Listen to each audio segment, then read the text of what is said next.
Non-duality and native spirituality. How do they relate? How are they similar? At first blush, it may seem like they're very, very different. Non-duality is about attaining the non-dual state. This means attaining a state where you know through your own experience that everything's connected, that there is a dynamic oneness between everything, that there's not two. That's non-duality. And native spiritualities seem to be, from afar, they seem to be just about a lot of ceremony and about maintaining the tradition of whatever tribe. But if you look closer at non-duality and listen to some of the native philosophers who are starting to write today, you'll see that there's a way deeper meaning underneath everything, all of the ceremonies and all of the individual practices. And the native spirituality is very much about maintaining this connection to everything.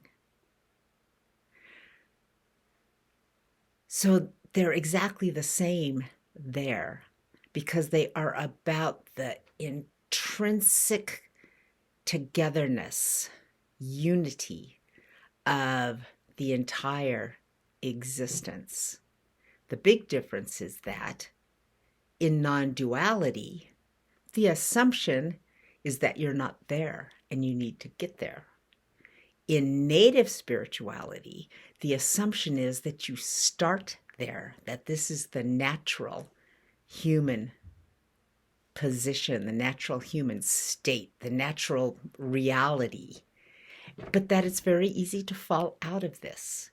And so you need to constantly just remember to bring yourself back, bring yourself back, bring yourself back.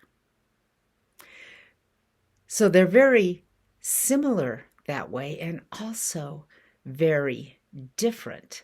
But what's really interesting about it is that when you see the intersection of the two, we start getting an idea of how we as modern human beings, people here today, people who are clearly not indigenous, such as myself, how we can attain this state, live in this state of non-dual awareness or unity with all.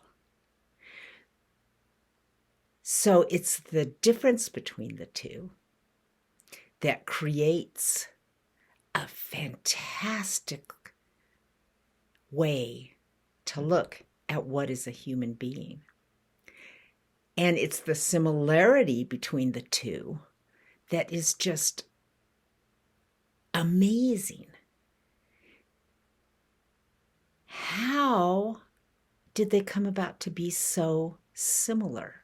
I mean, with native spirituality, we are literally talking about the spirituality of human beings for like 60,000 years until any civilizations started being created.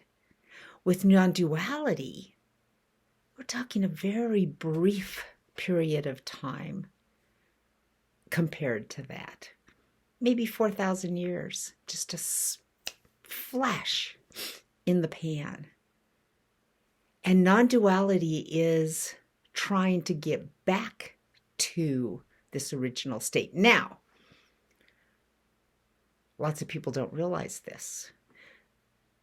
The civilizations that non-duality grew out of started assuming that the broken state was the natural state. So this is very important to think about.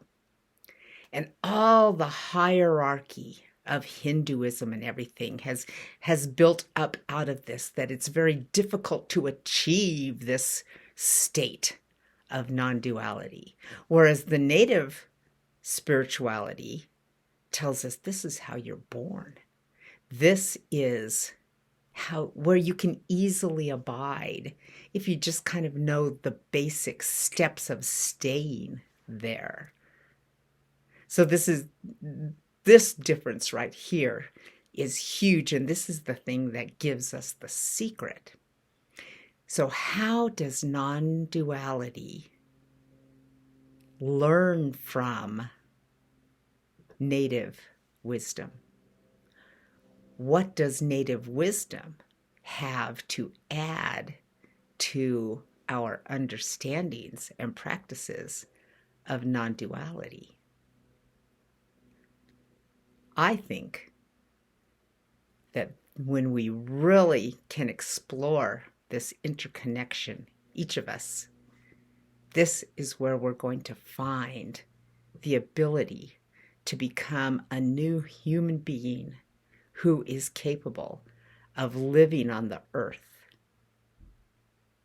without conflict, without being destructive.